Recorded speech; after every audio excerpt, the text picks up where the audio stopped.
Hey, it's Ethan. This is my reflective learning presentation too. I'll be doing the organization that I currently work for, and I'll be referring to it as Bluey Concessions. So yeah, let's get into it. So Bluey Concessions is a organization that does mainly event and concessions.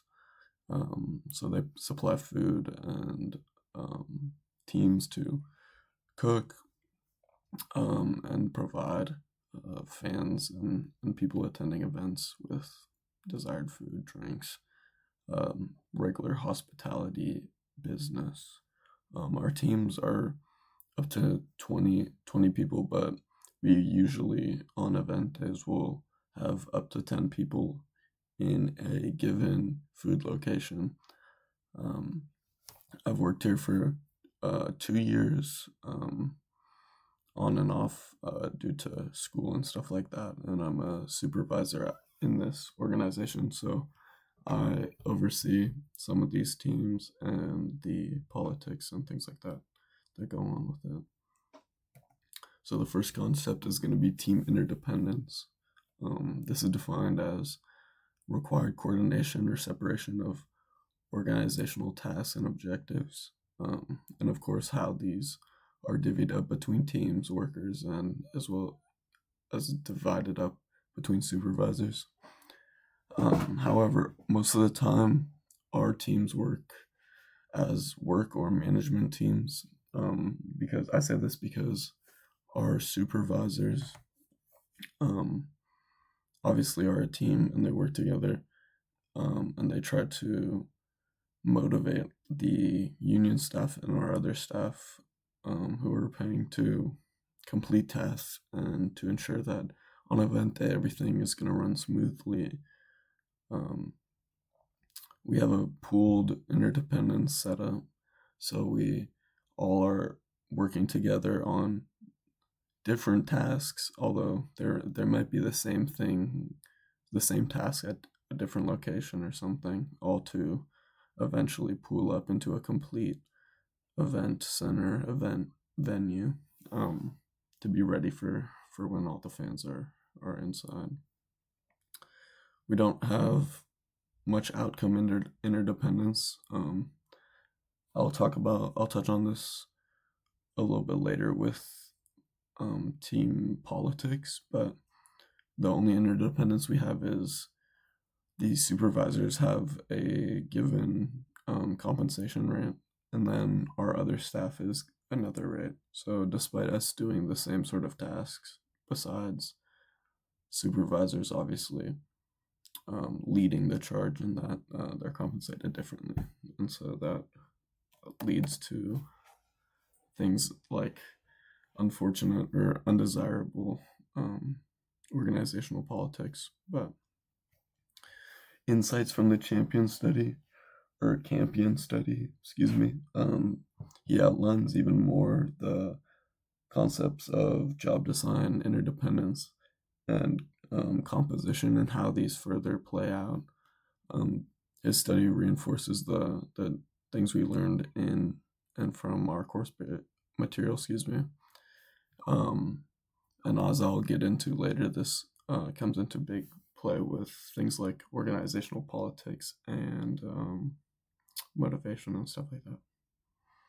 So the next concept will be communication and information richness.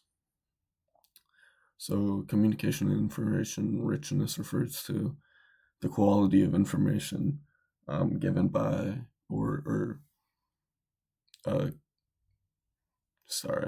communicated by somebody to another employee to further the goals of the organization. The Bluey team has a wide range of communication channels, such as Slack, which is similar to like a text channel or like a Discord sort of way of communicating. The unfortunate thing about this organization and the business they're in is there's exceeding amounts of noise due to the amount of people being managed, the amount of tasks trying to be complete and the amount of people that we're trying to serve. There's a lot of excess noise and miscommunication and things like that. So there's a massive emphasis on one, trying to solve the problem as best as you can, and then two, trying to understand and decode what somebody might be trying to say or wanting to say, even if you couldn't get a full understanding. So another factor, I should say, that plays into this at my organization, Bluey, is the emotional range of the sender. I'm not going to get into specific names or anything like that, but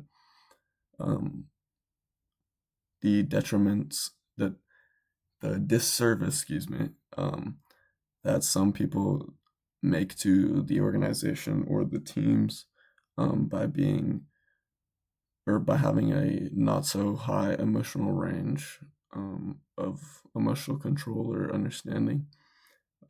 We suffer from a lot of infighting or attitude politics that could be overlooked and only bring like negative outcomes, obviously. So the study that I am referencing for this is the effective communication and productivity study that I cited.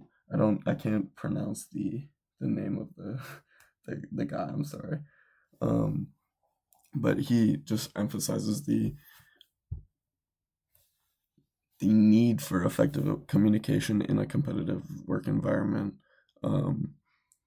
just for productivity, effectiveness, as well as just being competitive. We're lucky where our line of business is quite unique, so we're not super competitive with other companies trying to, take customers or things like that. However, the detriments of poor communication obviously still negatively impact us, and yeah, we just don't want that, of course. Concept 3 is going to be organizational politics, and this is going to be defined as relationships and dynamics that are self-interested and that affect the output, of the company. So Bluey's organizational politics are extensive because we have such a wide range of staff through all types of economic backgrounds, as well as we hire a lot of ex-cons and things like that, trying to rehabilitate people into society after they've been in jail and such. So conflict resolution is highly leveraged here, just because of the sheer amount of people, one, and two, because of the things I just mentioned.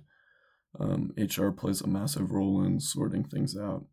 Even just today, I wasn't at work, but I had staff texting me about and trying to call me about issues, even though I'm not at the stadium. And this just goes to show how common conflict is in this environment, and the effect that it obviously poses on our collaboration.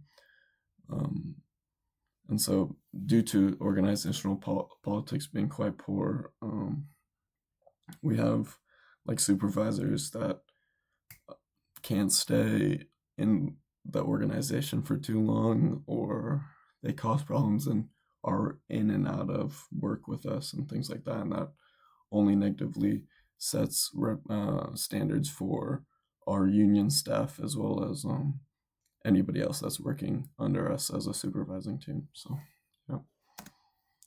Concept 4 is going to be motivation.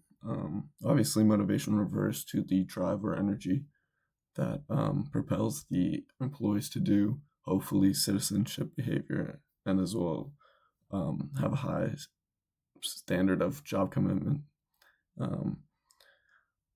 Our motivation at Bluey is quite unique because we always are serving, up to 40,000, 50,000 people on a given event day. So is very unique in that everybody is always very prepared and ready for um, the big day, so to speak. But we do see like major burnout and things like that um, during the weeks between or leading up to these big events because of just the sheer amount of things that need to get done. Um,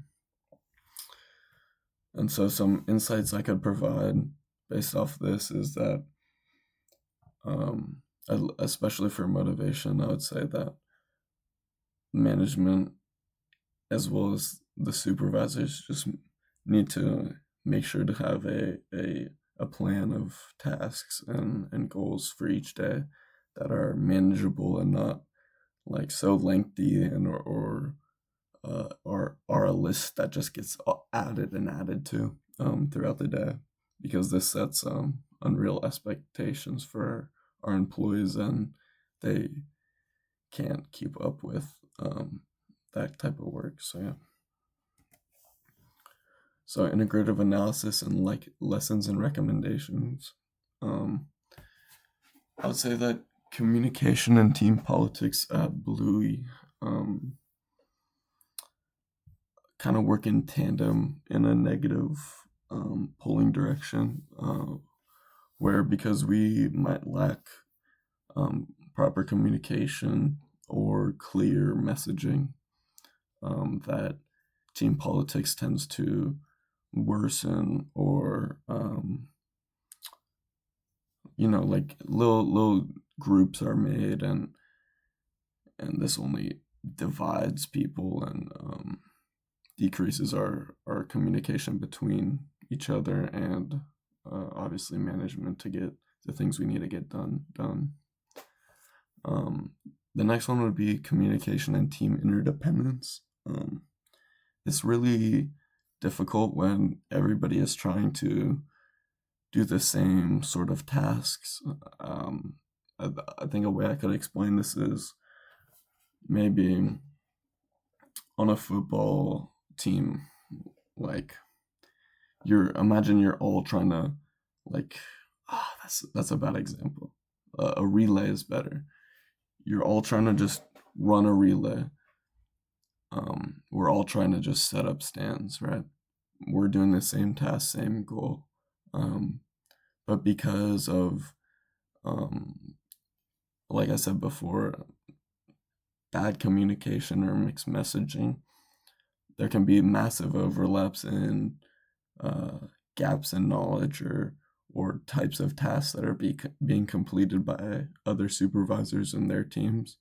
And this can have a negative effect on team interdependence because um, if one team isn't doing what the other team is doing, it's obviously not great for one team motivation or team politics, but also it's just demonstrates just poor communication from staff and things like that.